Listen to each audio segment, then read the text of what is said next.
रुचिरकम्बितकुण्डलमण्डल सुचिरमीशननर्तितपन्नगे अमरताडितदुन्दुभिसुन्दरं वियति गायति दैवतयौवते नमति यद्यदमुष्यशिरोहरे परिविहाय तदुन्नतमुन्नतं परिमथन् पदपङ्गरुहाचिरं व्यहरधाकरताळमनोहरम् त्वदवभग्नविभुग्नफणागणे गलितशोणितशोणितपादसि फणिपदाववसीदति सन्नता स्तदबलास्तव माधवपादयोः अयि पुरैव चिराय परिश्रुत त्वदनुभावविलीनहृदोहिता मुनिभिरप्यनवाप्यपदैस्तवैर्नुनुवुरीश भवन्तमयन्द्रितम्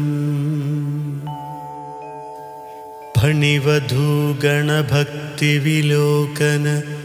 प्रविकसत्करुणाकुलचेतसा फणिपतिर्भवताच्युतजीवित स्तोयि समर्पितमूर्तिरवानमत्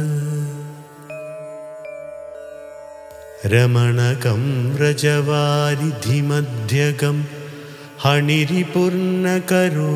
विरोधिताम् इति भवद्वचनान्यतिमानयन् फणिपतिर्निरगादुरगै समम्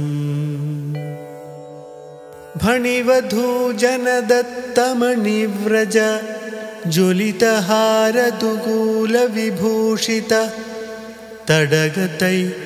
प्रमदाश्रुविमिश्रितै समगता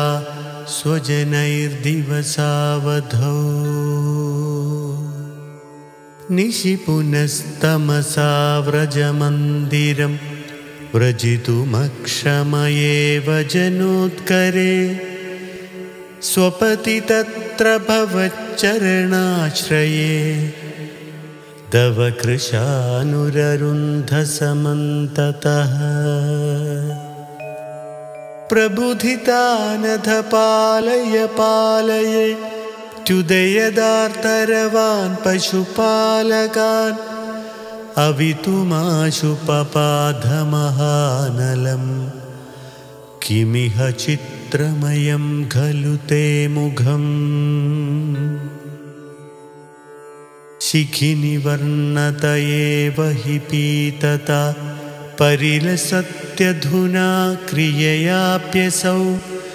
इति नुत पशुपैर्मुदितैर्विभो हर हरे दुरितैः सह मे गदान्